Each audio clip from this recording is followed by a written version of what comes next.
Bem, boa tarde. Vamos dar continuidade à primeira sessão do Congresso Internacional dos 40 anos do sismo de 1980. O encerramento da sessão será com uma keynote dada pela Ana Ferreira do University College London. Boa tarde, Ana. Queria só fazer uma breve introdução. A Ana é doutorada em sismologia pela Universidade de Oxford. Tem-se dedicado ao estudo da sismicidade, da sismologia global e de estruturas profundas da Terra. Tem um vasto currículo nesta área e hoje vai-nos fazer uma apresentação sobre a estrutura dos Açores, uma região bastante interessante, ao mesmo tempo complexa, e estou certo que depois desta apresentação da Ana ficarei muito mais claro sobre muitos dos processos que dominam nos Açores. A Ana vai fazer, por motivos profissionais, estará presente, mas vai deixar a sua apresentação, será em vídeo e posteriormente está disponível para perguntas e respostas. Portanto, Mónica, peço por favor que dês início à apresentação da Ana. Okay, so first of all, I would like to thank the conference organizing committee for the invitation to give this keynote lecture. It is a real pleasure to give this lecture and to participate in the conference, even though, of course, it is a pity that the conference has to happen remotely, and I wished we were all in Terceira Island today, but I'm sure it's going to be still very stimulating. And so today I'm going to talk about some of our recent work studying the crustal structure and also earthquake source mechanisms in the Azores Archipelago. And in particular, I will discuss the implications in terms of faulting in the region, magmatic perturbations, and underplating. Now, this work has been done in collaboration with a number of colleagues and students, particularly with Augustin Marinier, a PhD student at UCL, Januka Atanayaki, Michael Fritsch, and Andrea Berbellini, all former postdocs, and also with Dina Valls and Fernando Carrillo from IPMA in Lisbon. Now, as we all know, the Azores Archipelago is located near a triple junction system. And so here we've got the North America plate, the Eurasian plate, the Nubia plate. And just by looking at this figure, we can already perceive some geodynamical complexity. We've got the Mid-Atlantic Ridge, the East Azores Fault Zone, the Princess Alice Rift, the Gloria Fault, the Terceira Rift, so a number of complicated systems. There has been a number of geodynamical processes that have been suggested for the region, from, for example, a deep mantle plume that might be causing the responsible for the formation of the islands. It might have interacted with the Mid-Atlantic Ridge, producing the elevated Azores Plateau. And it has even been suggested that maybe there has been magmatic intrusions leading to underplating, which is basically the ponding of magma at the base of the crust. And here, of course, is Terceira, where we would have been. And we can see here these red triangles correspond to seismic stations that I'll be using in this study. In different islands, and also this is an earthquake that occurred in the Povo Sound Basin that I'm going to be referring to later on in the talk. Now, a problem is that the crustal structure of the Azores is still poorly constrained. This is due to limited seismic coverage of the region, as we can see by the sparse coverage of the region. Of course, there are more stations, but it's still limited, and as well by the peculiar linear geometry of these islands. So this makes it difficult, for example, to do seismic tomography studies and so on. And so the poor constraints that we still have on the crustal structure of the region really raises some questions, some research questions, like in particular, as simple as how thick is the crust beneath the Azores?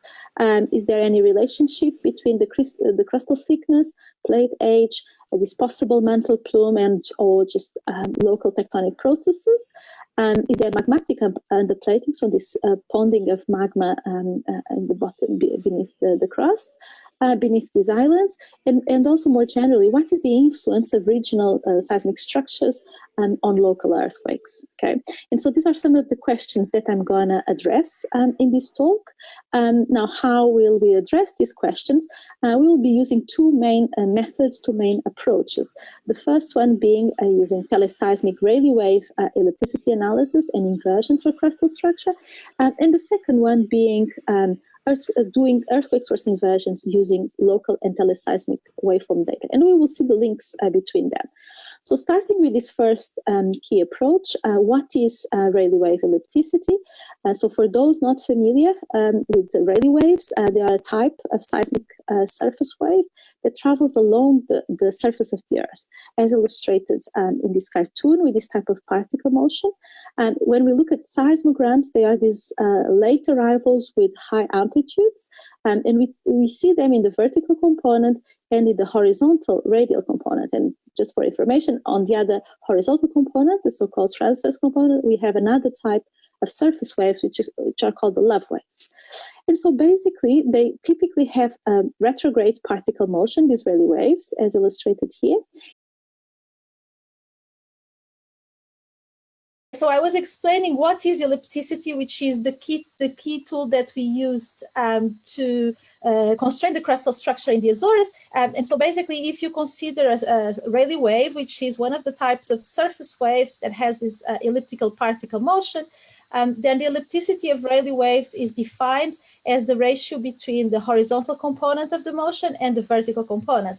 And so in practice, when we consider three component seismograms, as shown here, the way we compute the ellipticity is by taking then the ratio of this horizontal component, is this large amplitude that you see here, by the vertical component. And just for the information, what you have here in the middle, these are love waves, okay? And so importantly, really, ellipticity depends on frequency. And so here I show so-called sensitivity kernels, which basically here they tell us how sensitive ellipticity is to different properties. And the solid line is shear wave speed. And I show here just two examples at the 15 seconds and at 40 seconds. And as expected, as the period increases, we are probing deeper. But the key point here to show is that really ellipticity is mostly sensitive to the shallow structure, to the shallow 20 kilometers or so. So it's really very suitable for imaging the crust. Now, the beauty of Rayleigh wave ellipticity is that it is a single station measurement. So that means we don't really need a network of stations. And so it's particularly suited for places with complicated data coverage, such as, for example, in the Azores, that has this very linear, the stations are very linearly distributed, and so it's very difficult to do tomography. So how does it work? So we need basically seismic records from lots of earthquakes, and so we have used seismic records from these 5 stations in the Azores that I showed in the first map. I hope you managed to see it, but anyway, they are here. So these are the 5 stations, and we used 414 global earthquakes that are illustrated here. They are colored by depth. They have occurred from 2009 to 2015, and with magnitudes between 6.0 and 7.8. The main point is that we have a very good azimuthal distribution. And then what we did, without entering into too many details, is that we basically performed a Monte Carlo inversion of the ellipticity measurements based on these earthquakes to determine VS. And so I will not enter into too many details of the inversion for the sake of keeping with time, but we published this work earlier this year in GJI, so I invite you to check the paper. So importantly, in addition to inverting for VS, we also constrained the MOHO. What we did is we performed lots of inversions by trying different MOHO depths from about 5.5 to about 30 kilometers, changing it every 5 kilometers. And then we chose the best fitting model. So the ones with the MOHOs that led to the best fitting models. So I'm showing here, so this is just summarizing what I just said. So now I show here some examples of 1D profiles that we get from these inversions at these 5 stations. So we've got here Rosa in São Jorge. This station here is in Graciosa, so you have a little map here, and then the other stations are here. And so just to guide you on what we are showing here, so basically in the x-axis, we've got shear wave speed, whereas in the y-axis, we've got depth. The green lines that you see here are basically the best fitting models. So it's our favorite models, the formally best fitting ones.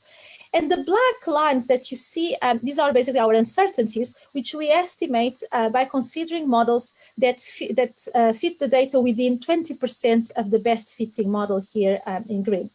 And there's quite a lot of information here about the inversion, like this, in particular these 3 lines. Don't worry too much about them. But I've also written here the best fitting mohos. And so basically what we see here in terms of the best fitting mohos, we see that for these 2 stations, the westernmost stations, the best fitting mohos are 10 kilometers. And then for the other stations, they increase. So 16.5, 15.1, and 13.1 kilometers here. And so this actually agrees relatively well with some previous studies like active seismic studies, some local tomography studies. And also it is kind of what is expected if you think of a simple plate cooling model, that as you get away from the ridge, as you go this way, the moho increases.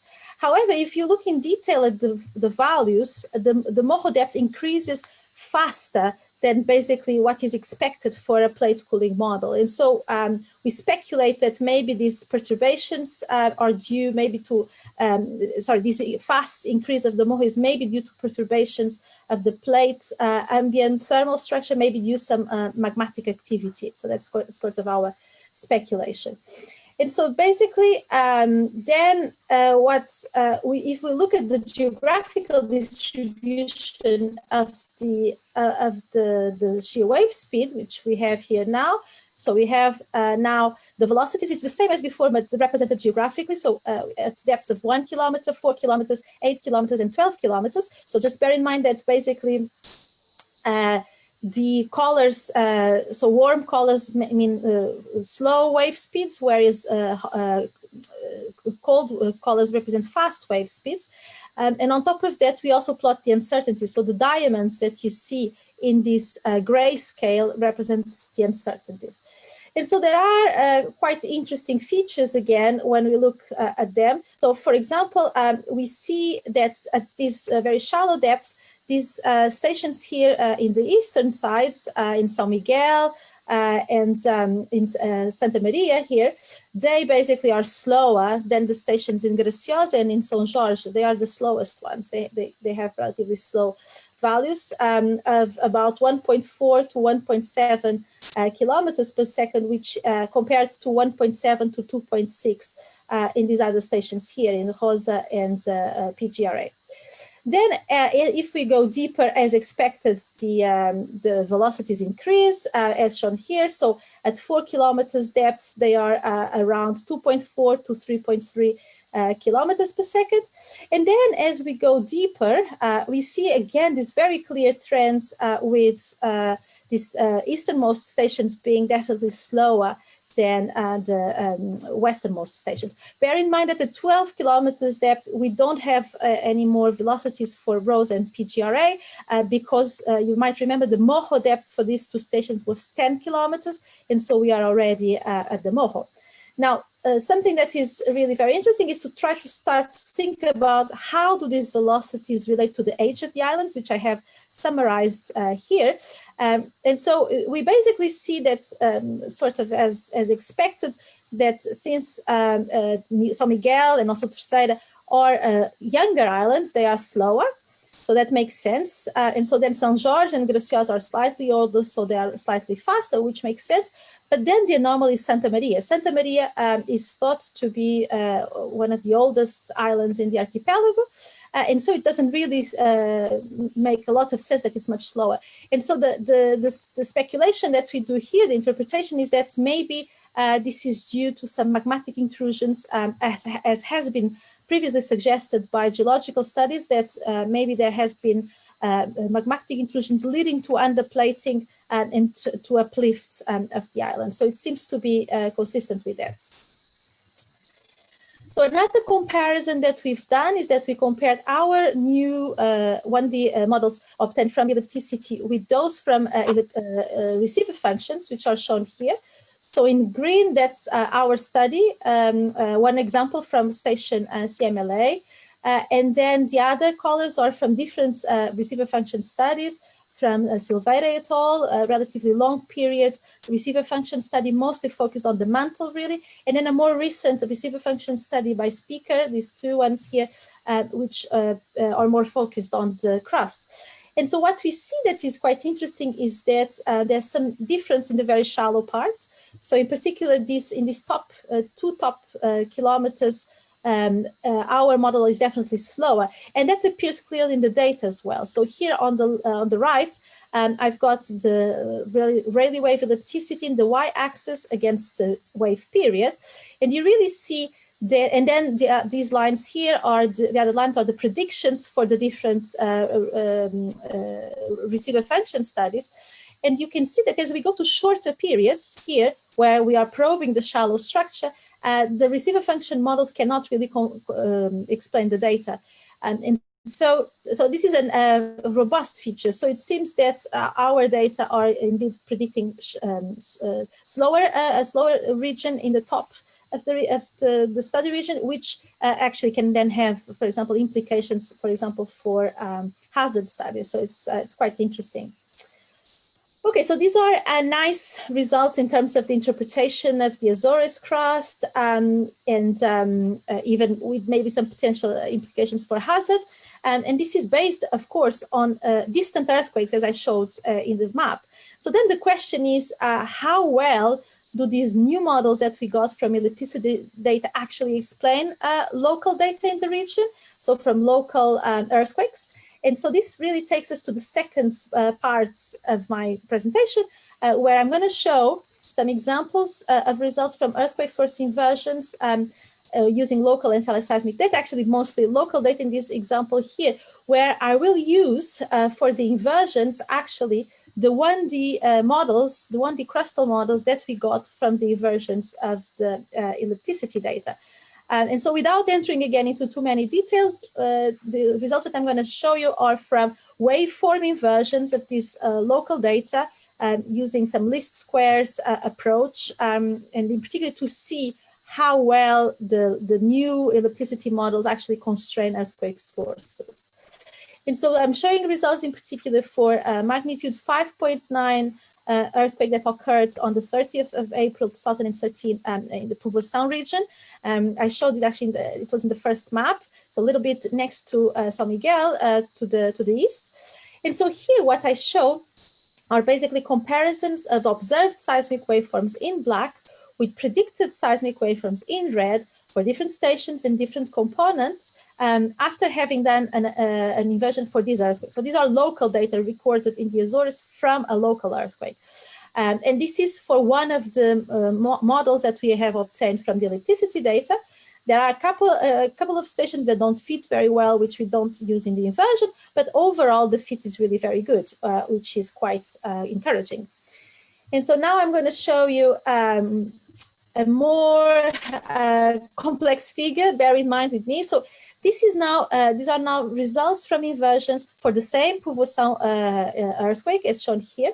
And what I show here is each basically line here, each beach ball is the result from an inversion with a different Earth model. Okay, so here it's the result for the Crust 2.0 model, a global crustal model. This one here is for the IPMA model. So it's a model based on some active seismic studies that then basically is used by IPMA to locate seismicity in the Azores and so on. This is for the PREM model, which is a global 1D model often used in tomography. And then these two solutions here are for two receiver function models that I mentioned by Silveira et al., long period receiver function studies. And then all of these that you see with EL at the end means ellipticity. So these are basically solutions obtained with our Earth models. And then the final two ones, the solutions here are from using receiver functions from Speaker et al., who focused on the crust. And then in the y-axis, what we have is the variance reduction. So this is basically a measure of how well these different solutions from these different inversions fit the data. And so when they fit really well, we would have like 100% variance reduction. So the higher the value, the better the fit. And so something that is really very interesting is that you can see that the best fitting solutions, like, for example, in particular these three ones here, are actually for our ellipticity models. And so again, this gives independent information and independent assessment that our ellipticity models seem to actually work quite well in terms of fitting the local data. And so another thing that you can see immediately by looking at these solutions is that they have a substantial non-double couple components. In fact, they had a non-double couple component of about 40 to 60%, which is persistent. We did lots of inversions, trying different subsets of data and so on, and it was always persistent. We always got this non-double couple component. Now, as you know, what are the reasons for non-double couple components? Can be things like complexities in the source process. For example, if the source is not just one single event, but multiple events, it can be as well, for example, by the presence, due to the presence of anisotropy or fluids in the source region. And so basically to interpret this persistent component here, I show is basically a comparison of the seismicity of the region. These are the dots that you see here from the IPMA catalog, with a detailed tectonic model by Weiss et al. Shown in the background. And then also the white lines that you see, these are mapped faults in the region. The yellow star is the hypocenter of the Povoação Basin earthquake. And then this dashed red square is basically the projection of our fault solution from our inversions, also using these ellipticity models. And something that you see that is really quite nice is that there seems to be a nice association between the fault plane that we get and this sort of curved structure that you see here. And so basically our interpretation is that perhaps this substantial non-double couple components is due to the rupture having occurred on this curved fault mapped here, which is really interesting and exciting, and again, highlighting the complexity of the processes in the region. And so basically to conclude, and I'm going to go back to the questions that were raised initially at the beginning of the talk. So how thick is the crust beneath the Azores? From the ellipticity analysis, we find that it's about 10 to 17 kilometers, which agrees well with the previous active seismic studies, also local tomography, and also a receiver function, a recent one focused on the crust. And then we looked, is there any relationship between the crustal thickness, the plate age, maybe the existence of a mantle plume and interaction with it, and maybe some local tectonic processes. And so what we found is that the moho increases with distance from the ridge, as expected from a plate cooling model, but it's at a faster rate than expected. And so we speculate that maybe it's due to perturbations of the plate's thermal structure due to magmatic activity. Is there magmatic underplating? So we seem to find some good correlation or reasonable correlation between shear wave speed and island age, apart from Santa Maria, which has the lowest velocities, although is supposed to be the oldest island. And so we again interpret it as maybe due to the underplating, as has been suggested before by geological studies, and which might have led related to the uplift of Santa Maria. And then finally, what is the influence of the structures in the region on local earthquakes? And so we found that notably the Povoação, the magnitude 5.9 earthquake might have occurred on a curved fault. And also we found that basically our new crustal models based on ellipticity improve the data fit of local earthquakes, which is quite encouraging. And we hope that these models will help further constrain the seismicity, moment tenses, and even seismic hazards of the region. Thank you. Obrigado, Ana, pela fantástica apresentação. De nada. I hope it's okay that it's clear, despite the first part being a little bit more wobbly. Yeah. It was okay. Thank you very much. Alguém tem questões para colocar à Ana? Eu tenho uma questão. Sim. Sim. I think this work is very interesting in order to obtain a good velocity model for the region, because we don't have only with tomographic controlled studies. But I ask you if you have tried to use constraints in your inversion of the focal mechanism or the tensor moment, seismic moment, using constraints of double couple, because it's the component non-double couple is very strong in your mechanisms. And yes. I don't know if this yes. is real or this is a lack of data. Yes. Your inversion. Very good point. So basically that work was done. We published a paper in 2018 where we inverted for 5 earthquakes, and we did find, this was the largest one.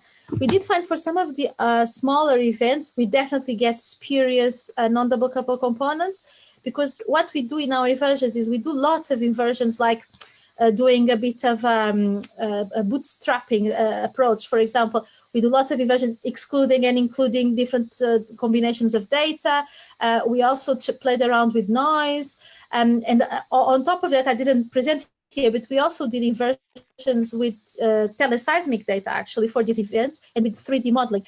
And what we found is that whereas for the smaller events, the non-double couples would appear and disappear, depending on what you do on your inversion, which then tells you, okay, they are spurious. These events systematically gave us the non-double couple component, no matter what we did about it. And in fact, if you look at the catalogs, it's the same.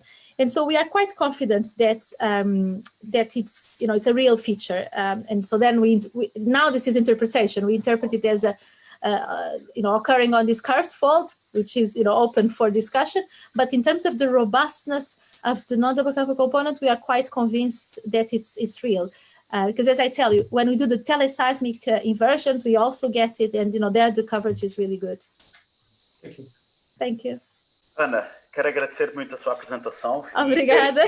E peço desculpa pelos problemas que surgiram. Espero que a mensagem tenha passado. Muito obrigado. E Obrigada. vamos dar continuidade ao nosso programa. Portanto, vamos dar início à segunda sessão. Passo a palavra à colega Cristina Oliveira para moderar a próxima sessão.